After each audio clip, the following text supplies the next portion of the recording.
Welcome, lore seekers, to the halls of forgotten knowledge. Settle in, for the tale we are about to unfold is one etched in the very fabric of Arda, a story of a darkness so profound it sought to swallow the very stars, and a light so brilliant it dared to defy it. In the first age of the world, long before the rings of power were ever conceived, Middle-earth groaned under the iron fist of the first Dark Lord, Morgoth Bauglir. His malice was a physical plague upon the land, and his fortress of Angband a pit of endless despair. But a Dark Lord, however powerful, cannot be everywhere at once. For his chief instrument, his most trusted and most terrible servant, Morgoth, had Sauron. In these early days, Sauron was not the master, but the apprentice. A Maya of incredible power, corrupted to his very essence, whose cunning in sorcery and cruelty in purpose were second only to Morgoth himself.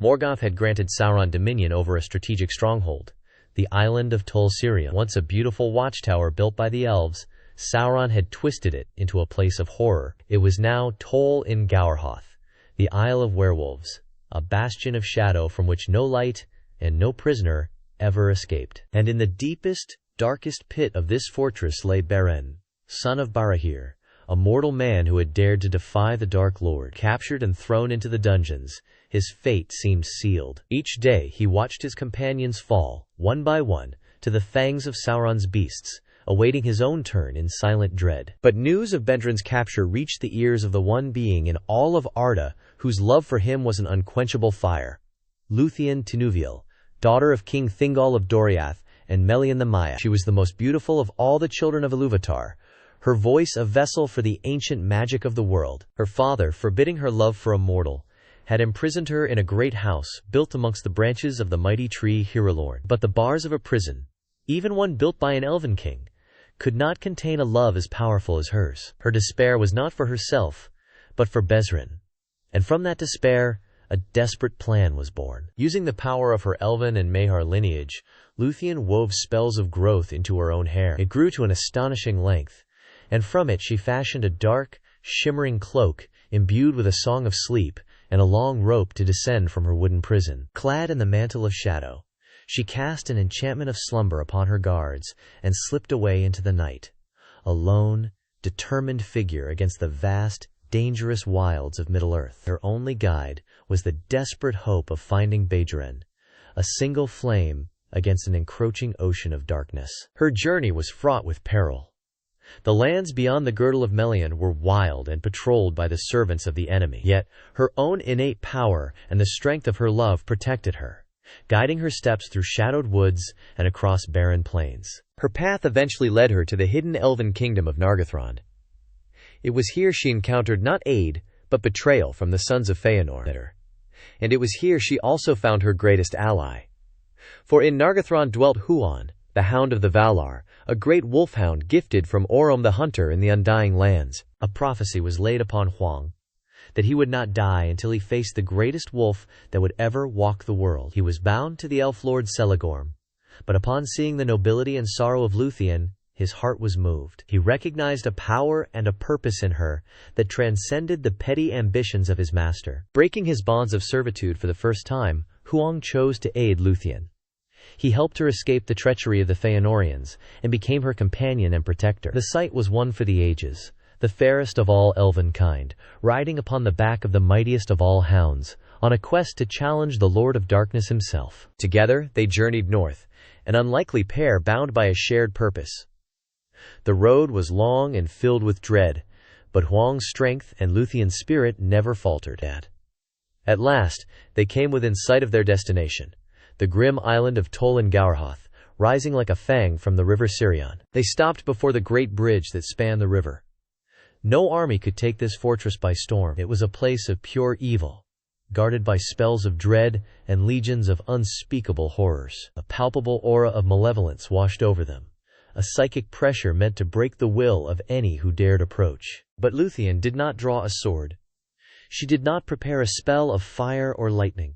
She stood upon the accursed bridge, and she began to sing. It was a song of challenge, a song of a power far older and deeper than the sorcery that infested this isle. Her voice, carrying the light of Valinor and the magic of Melian, echoed across the water. It was a song of starlit evenings in Doriath, of the beauty of the two trees, of a world unspoiled by shadow. It was a song of power so pure that the very stones of the bridge answered it, and the foul waters of the river fell silent to listen. From the highest chamber of his dark tower, Sauron heard the song.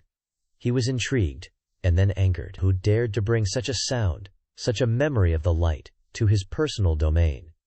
He smiled, a cruel, thin smile. This fool, whoever they were, would provide some sport before their inevitable demise. Confident in his power, Sauron did not deign to face this challenger himself. He sent forth one of his werewolf captains. It charged across the bridge, a blur of black fur and red eyes, its howl a promise of a swift and brutal death. But standing before Lúthien was Huan, the Hound of Valinor. He met the beast with silent fury. The clash was brief and terrible. The werewolf of Angband was no match for the Hound of the Gods. Huan's jaws closed on its throat, and its evil spirit fled its broken body. Sauron, watching from his tower, was displeased. This was an unexpected development. He sent more, a whole pack of his terrifying beasts, their howls echoing in the night, confident that numbers would overwhelm the lone defender. One by one they came for Huan, and one by one they fell. He moved among them like a grim reaping wind, silent and unstoppable. Lúthien never stopped her song, her voice a shield of light that seemed to give Huan strength and dismay the dark creatures. Now Sauron was truly enraged. This was no mere trespasser. This was a direct challenge to his authority, a stain on his reputation as Morgoth's most powerful servant. He decided to unleash his greatest living weapon, the beast he had personally bred for ruin. He summoned Draugluin, the sire and lord of all werewolves of Angband. A creature of immense size and ancient evil, Draugluin was a legend of terror among elves and men. He lumbered onto the bridge, his mere presence poisoning the air. The battle between Huan and Draugluin was a combat of titans. The bridge shook with the force of their struggle. Fangs like knives and claws like swords tore at each other. For a long time, the fight raged, a storm of fury and sound that made the very foundations of the island tremble. But the prophecy held true, and the light within Huan was stronger than the shadow that animated Draugluin. With a final, desperate effort, Huan locked his jaws on the beast's throat and did not let go. Mortally wounded, Draugluin broke free and fled back to the tower, collapsing at his master's feet. With his last breath, the great wolf whispered to Sauron that his opponent was none other than the famed Hound of Valinor, Huan himself. And then he died. The hall fell silent, the weight of failure hanging heavy in the air. Sauron now understood the power he faced, but his pride, his immense, all-consuming hubris, would not allow him to admit defeat. He remembered the prophecy concerning Huan's demise, that he would be slain by the greatest wolf to ever live, and Sauron, in his arrogance, thought, "I shall be that wolf." He poured all his malice, his sorcery, and his native Maiar power into a new form. He became a werewolf of unimaginable size and terror. The ground shook as he leaped from his tower and landed on the bridge. The very air grew cold, and a dread fell upon Lúthien, for the creature before her was not a mere beast, but a vessel of primordial, intelligent evil. It was Sauron himself. So great was the terror of Sauron's arrival that Huan himself, the fearless hound, leaped aside in fright. For a moment, it seemed as though the darkness would finally triumph. But Lúthien did not waver. As Sauron lunged for her, she cast a piece of her shadowy, enchanted cloak before his eyes. At the same moment, her song shifted, becoming a potent spell of weariness and slumber, a deep and binding magic that sought to unmake the very will of the Dark Lord. Sauron was a Maya, a being of immense power, but he was not prepared for this. The song seeped into his mind, and the enchanted shadow fell upon his eyes. A sudden, deep weariness overcame him. His lunge faltered, his strength momentarily drained by a magic he could neither counter nor comprehend. In that instant of weakness, Huan recovered his courage and sprang. He seized Sauron by the throat, and the two became locked in the most terrible struggle of all. Sauron's power was immense. He writhed and fought, his claws tearing at Huan, his fangs snapping, his evil will pushing back against the hound's strength. But Sauron fought a battle on two fronts. As Huan's jaws held him fast physically, Lúthien's song assaulted his spirit relentlessly. It stripped away his defenses, unraveled his sorcery, and weakened the very form he had taken. He could not concentrate his power to break free while this ethereal music was unmaking him from within. The battle raged, but Sauron's strength began to fail. The combined might of the Hound of Valinor and the Daughter of Twilight was too much. Huan's grip tightened, and Sauron was thrown to the ground, pinned and helpless. He could not break free, and he could not escape the song. He tried to shift his shape, to dissolve his physical form and escape as a spirit, but Huang's grip was too strong. He was trapped. Lúthien approached the defeated, snarling beast and delivered her ultimatum. She would not kill him. Instead, she would strip him of his physical form entirely, sending his shamed and naked spirit back to Angband for his master to mock. For Sauron, this was a fate worse than death. The humiliation, the shame of being so utterly defeated by an elf maiden and her hound, was an agony far greater than any physical wound. To return to Morgoth not as a victor, but as a powerless, disembodied failure, was unthinkable. He yielded. With a final snarl of pure hatred, he relinquished control of the tower. Lúthien took the master key, and Huan released his grip.